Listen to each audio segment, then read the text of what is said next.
Paskatīsimies uz Ķīnu. Ejam uz savu numuriņu. Esam Pekinā, bet pie vienas no lidostām. 429 numuriņš. Nākam iekšā, kaut kas jau viņam nepatīk. Ielikām karti.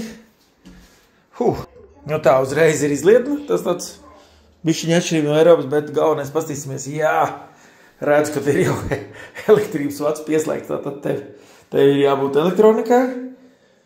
Dušs, bīstamā, baigi zolīti.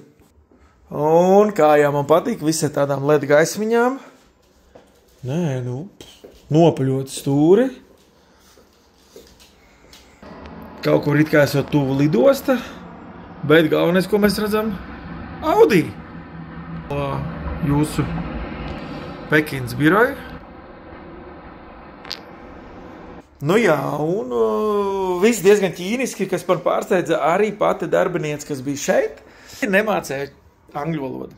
Nu tā, savu specifika ir, tātad angļu valoda Ķīnā nav populāra. Un te var redzēt, kur viesnīcas nosaukumu. Tas ir tā kā JI senāk hotela. Tātad numuriņš liels, smuks, laiks.